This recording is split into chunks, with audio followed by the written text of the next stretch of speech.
bem-vindos ao podcast do Instituto Ludwig Fomes Brasil. Meu nome é Bruno Garchagin.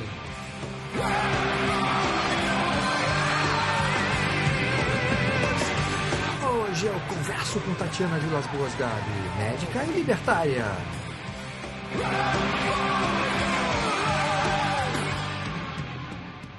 Seja muito bem-vinda, Tatiana. Obrigada, Bruno. Obrigada pelo convite. É um prazer e uma honra. Tatiana, no seu primeiro texto para o site Liberzone, você tentou estabelecer a distinção entre saúde e serviços na área de saúde, justamente para mostrar o equívoco contido na expressão mercantilização da saúde. Por que, Tatiana, do ponto de vista da escola austríaca, é importante explicar essa diferença? Sem dúvida, Bruno. Essa distinção é de fundamental importância para iniciar qualquer debate sobre saúde e livre mercado. A saúde em si, ela não pode ser considerada uma mercadoria, como eu expus no meu texto. A saúde, antes disso, é um bem abstrato, apesar de ter sido definida na nossa Constituição erroneamente como um direito, e a gente vai esclarecer isso mais adiante. Os serviços de saúde, por outro lado, eles podem ser comercializados e trocados. Eu fiz essa distinção justamente porque, sendo a saúde um conceito abstrato, um bem não tangível, ela adquire valor subjetivo, e com isso ela está sujeita a todas as implicações defendidas pelos teóricos da escola austríaca. E é precisamente a teoria do valor subjetivo que nos leva a compreender o porquê do intervencionismo não conseguir fornecer adequadamente nenhum dos serviços que se dispõe a fornecer, entre eles a saúde. Bom, você citou a forma como a saúde é tratada na Constituição Brasileira de 1988, e eu queria que você falasse a respeito disso, e tendo como base justamente essa confusão terminológica, né? E que tem como fundamento essa ideia de que a saúde é um direito de todos e, portanto, responsabilidade do Estado. Uma ideia que foi criada em 1918 pela União Soviética, que se tornou o primeiro país a prometer saúde pública universal do berço ao túmulo, para citar aqui uma frase do texto O que a Medicina Soviética nos ensina, de autoria do Yuri Maltsev, que foi publicado no site do Instituto Mises Brasil. Então eu queria perguntar para você, Tatiana, quais são as consequências econômicas dessa concepção política que acaba por beneficiar quem está ou deseja conquistar o poder político e não propriamente a sociedade que a financia? Para entender melhor, eu acho melhor eu explicar primeiro as premissas, né? Ou seja, o que é um direito genuinamente válido, ou seja, um direito natural, que todos nós seres humanos usufruímos pelo simples fato de sermos humanos, e o que é um bem. Para ser considerado direito, todos nós temos de ser capazes de usufruir do direito ao mesmo tempo e da mesma maneira. Um direito, para ser natural, implica que o seu usufruto não leve a nenhum conflito ou nenhuma contradição lógica. Já um bem é algo que você adquire com provento do esforço do seu trabalho ou até mesmo de presente. O Roupa diz que para algo ser considerado um bem econômico deve haver 1. Uma necessidade humana a ser suprida, 2. Uma percepção humana de que há algo que pode satisfazer essa necessidade de forma causal, e 3. Que pode haver um controle humano para empregar o que foi percebido para satisfazer aquela determinada necessidade. Bom, nesse contexto, a saúde é uma necessidade humana que pode ser suprida, na maioria das vezes, por medicamentos, serviços e procedimentos que pertencem a alguém, e todos eles podem ser comercializados, ou seja, podem ser produto de trocas voluntárias entre as pessoas. Portanto, a saúde é um bem, não é um direito, né?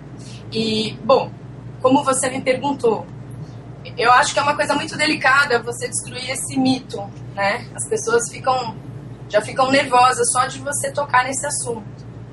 Mas a gente precisa urgentemente esclarecer e corrigir isso, porque é um erro muito grave. Na verdade, quando você transforma a saúde em um direito por decreto político, infelizmente, né, seria ótimo se a gente conseguisse, você não consegue transformar o bem econômico em direito. Então, as consequências são inevitáveis, né? Pela própria lógica econômica, toda vez que alguma coisa passa a ser ofertada gratuitamente, a quantidade demandada dessa coisa vai se tornar infinita. E o problema é que os recursos para prover essa coisa, eles continuam sendo escassos, limitados. Então, a gente acaba recaindo num modelo de intervenção estatal que gera intervenções cada vez maiores.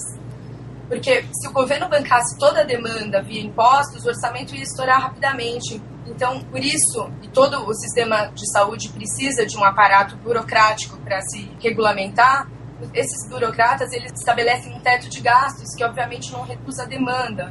Com isso surge escassez, fila, espera, falta de medicamento, ausência de sala para atendimento, falta de profissionais. E também eles tentam atuar reduzindo essa demanda, limitando através de decretos, etc. e tal, que tal medicação só pode ser usada para uma doença X, que a doença Y não pode ser atendida em determinados hospitais, que determinado pronto-socorro não seja aberto ao público, só seja referenciado. Isso vai gerando pacientes cada vez mais doentes, porque eles demoram para conseguir chegar ao serviço que vai gerar o atendimento. Os recursos continuam sendo limitados e as más condições de atendimento e de remuneração dos profissionais, logicamente, vão gerar um atendimento de péssima qualidade, né? E tem mais. Como qualquer serviço público, o fornecimento de saúde é financiado pelos pagadores de impostos. Cada paciente atendido, ele diminui e não aumenta o montante disponível.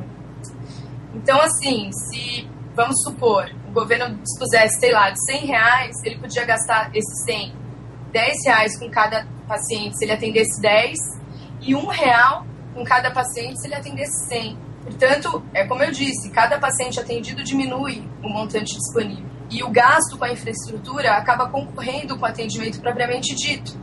Aí, a gente já viu, o atendimento não vai repor esse gasto, ao contrário. Portanto, você dizer que a saúde é um direito tem todas essas implicações econômicas, né? E você poderia até dizer que o modelo de saúde pública pode ser comparado sem nenhum problema com um balde furado com uma torneira aberta. Não tem a menor chance de dar certo. E esse mito que existe e que é vendido de forma muito eficiente de que basta ter uma gestão eficiente, basta ter recursos para que não só a saúde, mas outros direitos, digamos assim, constitucionais do Brasil sejam atendidos, como educação e tal. Porque o que você está me dizendo é justamente o contrário.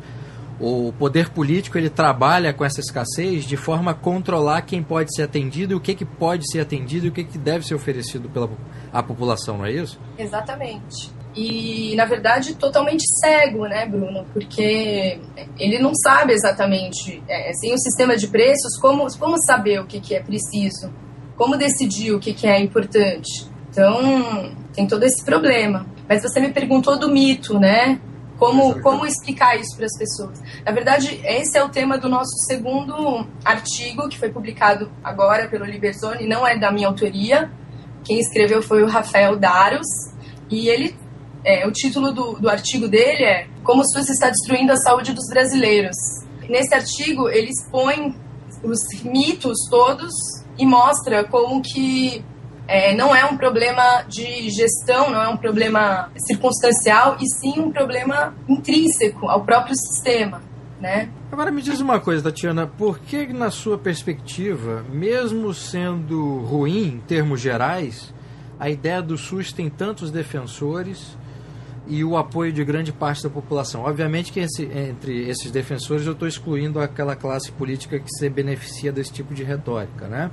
Mas há uma ideia de que o SUS deve existir, enfim, e é possível fazê-lo eficiente. As pessoas erroneamente acreditam que o SUS seja uma forma de promover saúde entre os pobres. E elas acreditam que se não fosse esse sistema, eles ficariam totalmente desamparados. Eu acredito que porque o termo bem-estar social apresenta conotações extremamente agradáveis. É muito bonito em teoria e dá a impressão que se está genuinamente, profundamente preocupado com o bem-estar dos indivíduos e que se está cercado de compaixão desinteressada e benevolência sem limites, né? Então, as pessoas gostam de deixar esse problema de resolver a saúde dos pobres para o Estado. É confortável e parece que funciona, né? Ninguém se preocupa em saber de onde vem o dinheiro para bancar a tal saúde grátis, que não é grátis coisa nenhuma, né? Ninguém pensa nisso. Nesse artigo, volto a falar do artigo, o Rafael mostrou essa realidade extremamente, que é justamente oposta, que é o capitalismo que é bom para os pobres, né? Que é o Walmart que garante comida barata e não os mercados municipais. E é isso, na verdade, é um mito que a saúde seja grátis. Eu acho que a partir do momento que a gente mostra para as pessoas que o rei está nu, talvez elas comecem a perceber que não é grátis, é muito mais caro, na verdade. Porque além de tudo que você tem que pagar para a saúde, você ainda tem que administrar toda uma burocracia que envolve um serviço estatal, né? Um serviço governamental. Mas, de qualquer forma, essa é uma ideia bastante desconfortável, né? E voltando à minha pergunta anterior, é uma ideia bastante desconfortável você expor essa informação e fazer essa crítica, sendo que a cultura é justamente o contrário, né? Mesmo que o sistema não funcione, há uma ideia bastante entranhada de que é preciso haver esse sistema universal de saúde, e aquelas pessoas que defendem a liberdade de mercado na área de saúde, logo vêm os críticos dessa concepção e repetem aquela mesma catilinária de que sem um sistema estatal as parcelas mais pobres da população iriam sofrer ainda mais, né? Nesse aspecto que você citou rapidamente, Tatiana, qual é o erro central desse tipo de crítica que é direcionada ao livre mercado e que sustenta esse sistema de saúde que é muito ruim para as camadas mais pobres da população? Olha, na realidade, né, eu acho que o sistema estatal é que precisa dos pobres para justificar toda a política assistencialista. O erro central no argumento estatista é considerar, em primeiro lugar, que os pobres não pagam imposto. Na verdade, os pobres pagam imposto em tudo que eles consomem, né? E aqui no Brasil a gente sabe que isso é absurdo, né? O valor que a gente paga de imposto. E a gente também desconsiderar, né, um outro erro nesse argumento, que é esse dinheiro que financia todo esse sistema. Além disso, imaginar que os mais pobres também sejam os mais doentes, Bruno. Isso não é verdade. O Rafael também fala disso no segundo artigo. Você tem uma redistribuição, no caso do SUS, não dos mais ricos para os mais pobres. No caso da saúde, você tem uma redistribuição dos mais saudáveis para os menos saudáveis. E, de fato, eu já vi isso. Muitas pessoas muito doentes, que não eram pobres, que não são pobres, que têm condições, têm recursos, mas estão sendo tratados em hospitais terciários, governamentais, porque tem doenças de maior complexidade, que o sistema cobre, entendeu?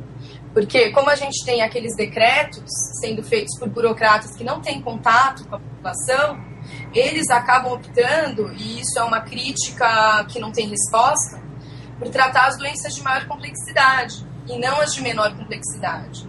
Tá? O sistema é feito para abranger tudo, mas só funciona realmente a parte terciária do sistema. A parte primária não tem recurso. Então, os pacientes acabam sendo deslocados, sendo jogados para os sistemas terciários, que só vão receber os pacientes que realmente têm problemas mais sérios. Então, aqueles pacientes que têm problemas menos graves, eles acabam sendo jogados de um para um outro serviço e ficam sem atendimento, né? Então, até porque eu tenho contato com isso, eu vi isso várias vezes, até por isso eu acho que esse sistema não funciona para os mais pobres, né? E tem uma terceira coisa que a gente tem que considerar, que um efeito nefasto de todo esse paternalismo é a destruição do estímulo à caridade, né? E também o senso de cidadania e de responsabilidade dos cidadãos. Porque quando o governo passa a monopolizar o cuidado aos pobres, uma das consequências naturais é que isso diminua ou destrua a propensão à caridade. Pode, inclusive, destruir um setor que poderia, tal qual lojas americanas, explorar esse nicho do mercado de forma lucrativa e beneficente ao mesmo tempo, né? Você poderia ter médicos que quisessem atuar nessa camada da população que tem menos dinheiro, menos poder aquisitivo. E eles cobrariam menos consultas, atenderiam mais pacientes, enfim.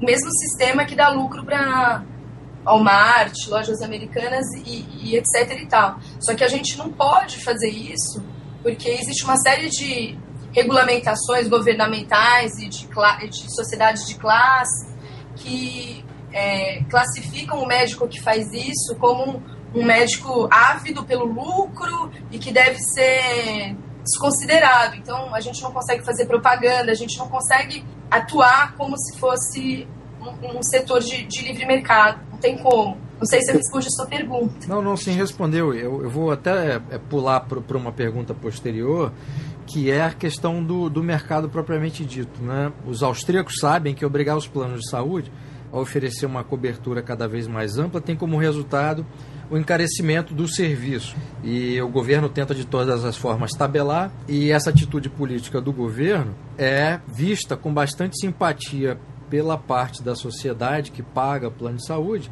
e não quer sofrer com novos aumentos, né? Mas mesmo assim é uma intervenção, e essa intervenção ela até é anterior, né? Porque há barreiras à entrada de novas empresas para oferecer esse tipo de serviço. Qual que você acha, Tatiana, que é a solução adequada para lidar com esse problema, né? Dessa intervenção do governo ao obrigar plano de saúde a ampliar a cobertura, e que essa solução não seja antipática aos olhos da população? Olha, Bruno, é uma complicação muito grande, primeiro porque existe uma distinção entre plano de saúde e seguro de saúde, né? E a nossa legislação, na verdade, ela tem como que a assistência à saúde no Brasil é de responsabilidade do governo. Então, esse setor de planos de saúde e seguro de saúde, ele é chamado de setor de assistência médica suplementar, né? E o governo, na realidade, ele autoriza os terceiros a prestarem esse serviço. É uma coisa muito louca. Então, e além disso, as operadoras que atuam nesse setor, elas oferecem planos de saúde e seguro de saúde. Existe uma diferença fundamental em relação aos dois, que eu acho que é importante a gente salientar, porque senão eu não consigo responder sua pergunta. Os planos de saúde, eles são um fenômeno, basicamente, que só existe aqui, tá? Os segurados, eles têm um serviço de assistência médica prestado pelos profissionais e os estabelecimentos credenciados pela operadora. E tem os livros, etc. Na verdade, as operadoras, elas vão mediar o relacionamento dos médicos com os pacientes. Então, o paciente, ele fica com a escolha dele limitada aos médicos que atendem por aquele plano. O médico fica com os honorários deles limitados ao que aquele plano combinou com ele, né? E é um sistema muito ruim, né? Para tanto médico quanto para paciente. Os pacientes pagam um absurdo por mês, os médicos ganham uma mixaria. Então, assim, é complicado, né? Já os seguros de saúde, na verdade, eles proporcionam aos associados a livre escolha dos profissionais, hospitais e laboratórios. E aí, através do reembolso, né, eles podem receber o que eles gastaram com esses atendimentos. É um serviço muito melhor, né? Mas também não é algo privado, né? Uma coisa totalmente privada seria o paciente sendo atendido pelo médico sem essa intervenção de plano de saúde e serviço de saúde e seguro de saúde. Eu acho que a solução seria regulamentar isso ao máximo possível e deixar só os seguros de saúde atuando no setor, entendeu? Acho que plano de saúde não tinha que existir. Esses problemas que você apontou, Tatiana, você acha que a origem dessa recorrente e cada vez mais crescente reclamação dos clientes de planos de saúde sobre a falta de qualidade de serviço, aliado ao aumento de preço? Sim, eu acho que são os planos de saúde que deixam os pacientes completamente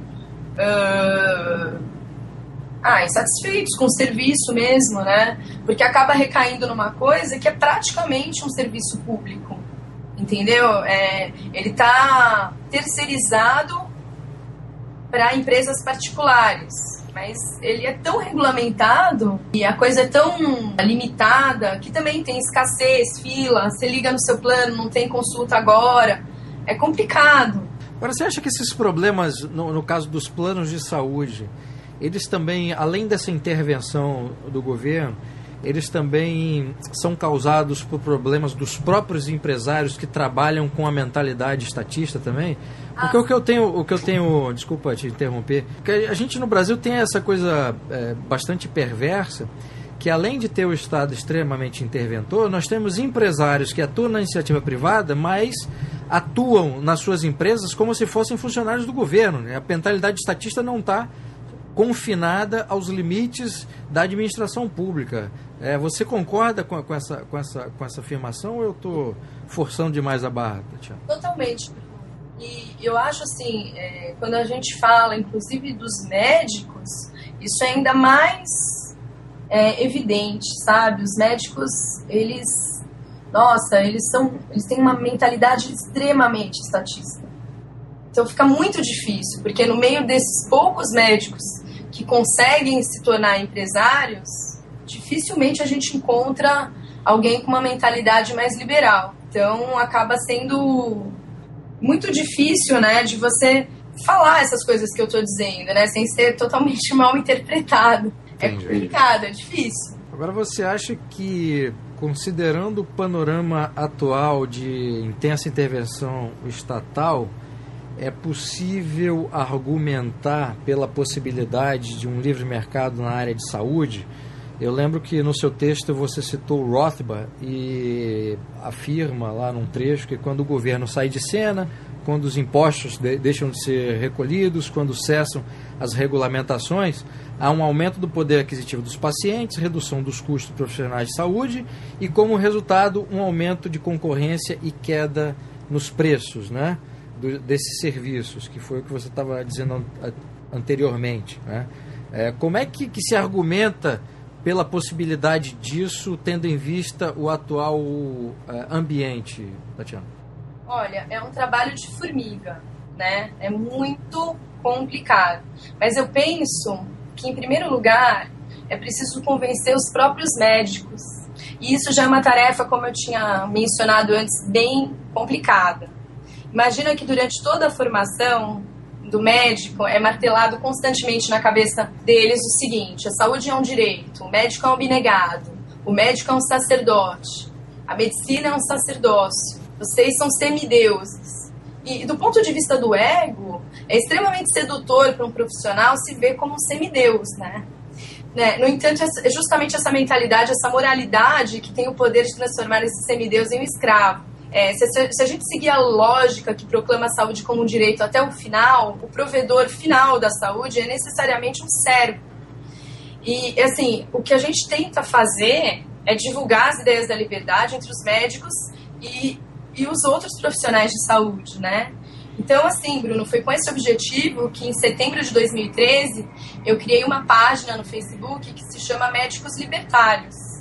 A ideia inicial é divulgar esse conceito, primeiramente entre os médicos e a seguir entre outros usuários, outros colegas da saúde, e tentar explicar esse conceito de todas as formas possíveis, através de humor, exemplos, textos, vídeos, acontecimentos políticos, analogias, tudo. E, assim, eu considero que a página, ela vem cumprindo o objetivo dela, né? Pelo menos entre os médicos, criou-se uma até então inexistente parcela liberal ou libertária, tem até colegas que se admitem libertários, que defendem o fim da saúde pública e compreendem a inviabilidade do SUS. Tanto que hoje, começou comigo, uma só. Hoje temos 8 médicos escrevendo para a página e eu sou apenas uma colaboradora nesse momento, né? E o que a gente usa lá para tentar convencer, né? A gente usa muito o argumento da inviabilidade econômica e um pouco menos, o argumento da imoralidade. Assim, eu pessoalmente acredito que o argumento da imoralidade é ainda o melhor para defender a ideia de que a saúde seja um bem. Porque caridade imposta é roubo, mas eu não sou a única a escrever. Então, na verdade, através de consensos que a gente teve com os colegas, a gente optou por defender mais o argumento da inviabilidade econômica, né? Mas, assim, de verdade, o que mais ajudou nos últimos tempos foram os próprios acontecimentos políticos recentes, né? Como de uma certa forma vínhamos falando disso há um pouco mais de tempo, alguns colegas se surpreenderam com a consistência das respostas que só a escola austríaca dá e acabaram se tornando primeiramente fãs e na sequência passaram a estudar o tema. E é por isso que a gente lançou o meme, né, que vem diretamente de Brasília, os maiores argumentos para o livre mercado. Uma cobrança que se faz de forma também bastante recorrente com relação ao diagnóstico que os austríacos fazem é que os austríacos não... Uma acusação injusta, mas está aí na pauta do dia. Os austríacos pouco oferecem soluções, né? Você citou algumas propostas que se eventualmente fossem adotadas, poderiam resultar de forma benéfica no sistema, como desregulamentação, redução de impostos, etc. No caso do SUS, Tatiana, há alguma solução, seguindo aí a teoria austríaca, para a reforma do sistema? O ideal seria extingui-lo? Bruno, eu gostaria de poder dizer que sim, né? Mas não há. O SUS, ele foi criado baseado em uma mentira, como a gente já viu, que a saúde é um direito. Isso daí é a base da criação do SUS.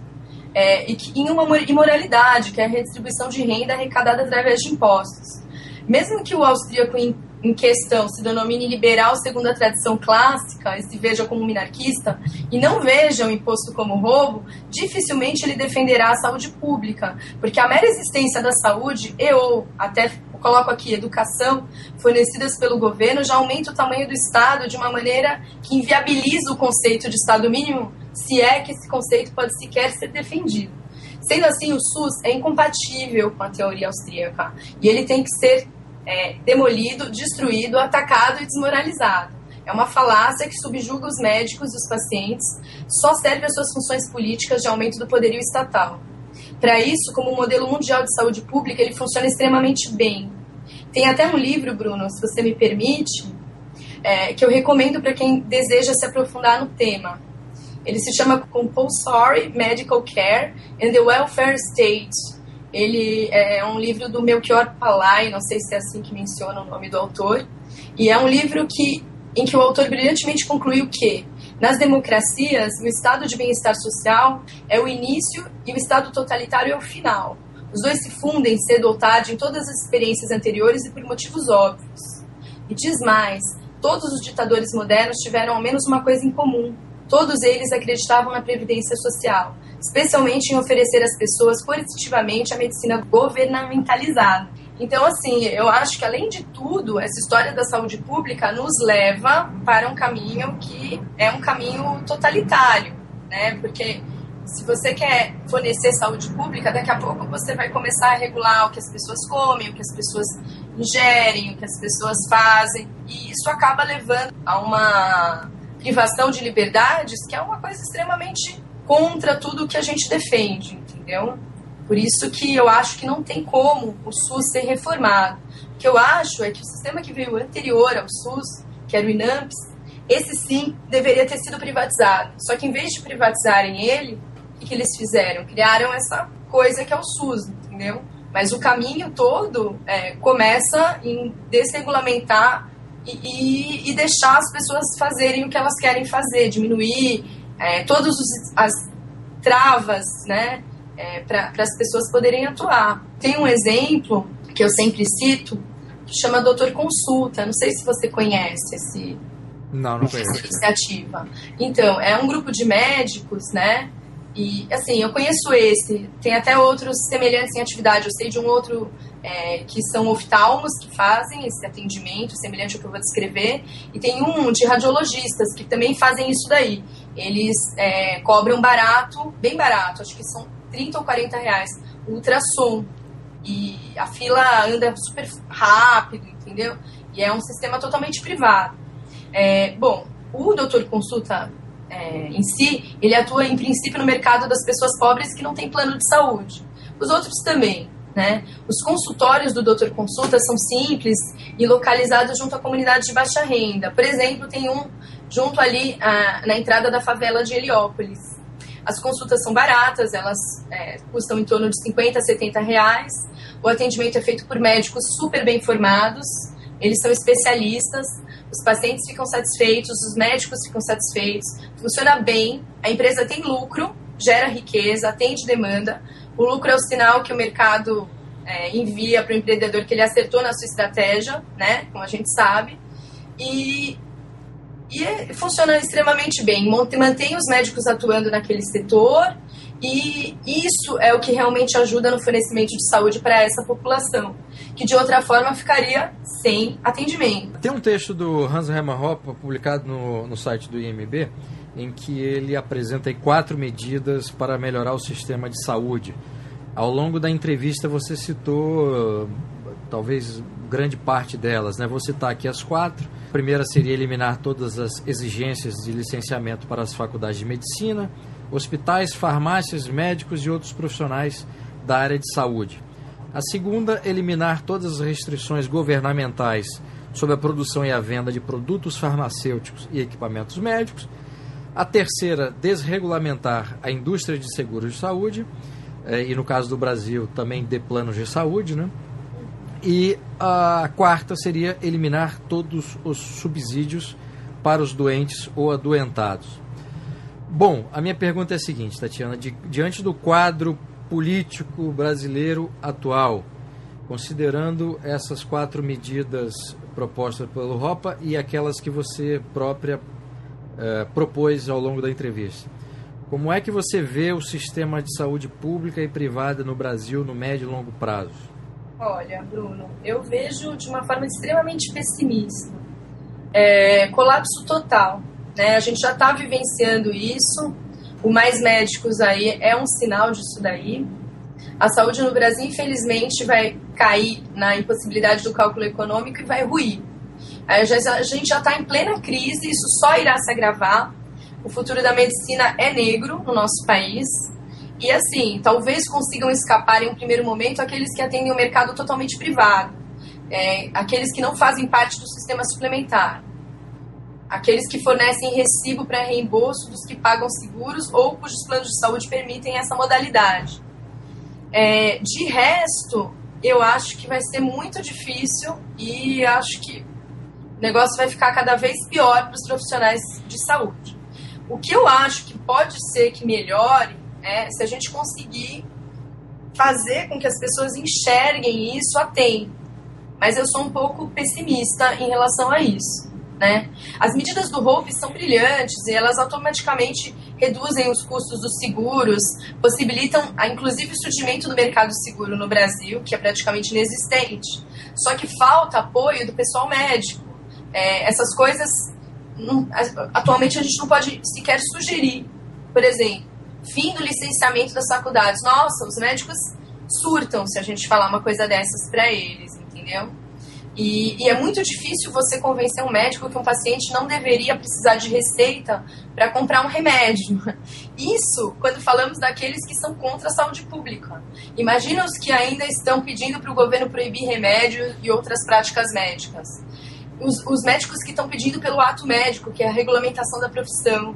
É muito difícil você vender o fim das restrições governamentais sobre a venda dos produtos farmacêuticos para esse pessoal, né? Essas medidas, elas jamais poderão ser tomadas sem apoio dos profissionais de saúde.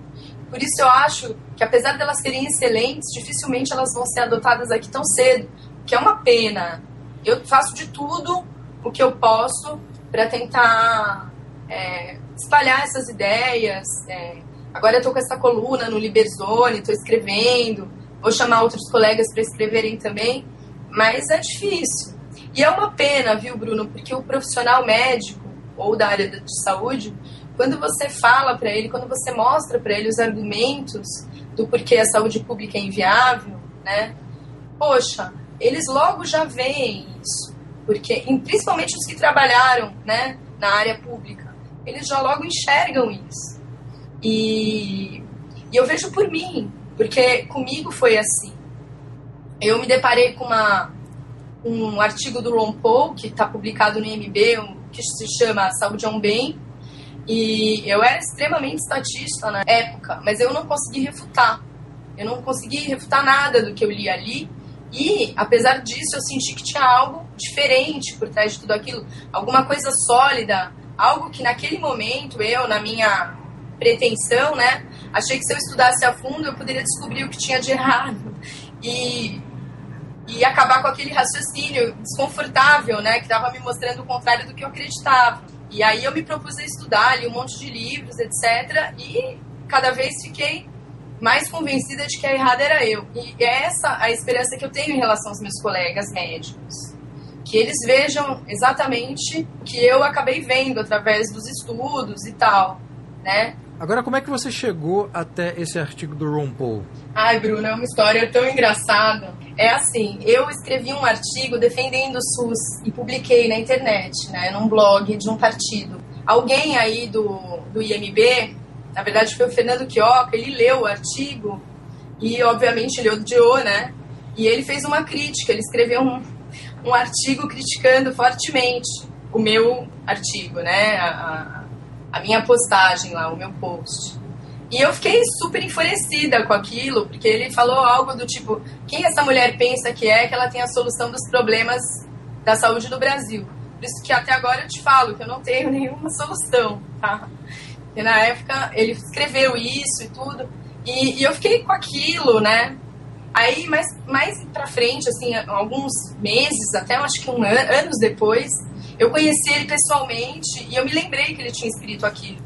E fui brigar com ele.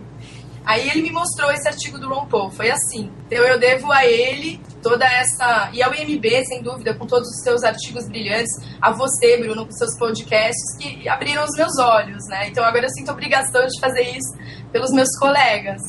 E você chegou a traduzir um livro pro site, não foi isso? Eu traduzi um livro do Ron Paul, o Defendendo a Liberdade. Muito bem, olha, de um passado recente defensora do SUS para tradutora de Ron Paul. É uma mudança radical, né? Foi um longo caminho, Bruno, mas ele foi percorrido rapidamente. Acho que faz 1 ano e meio apenas. Muito bem. Tatiana, muitíssimo obrigado pela entrevista e parabéns pelo seu trabalho. Eu que agradeço, Bruno, e eu aproveito para parabenizar você pelo seu. Muitíssimo obrigado.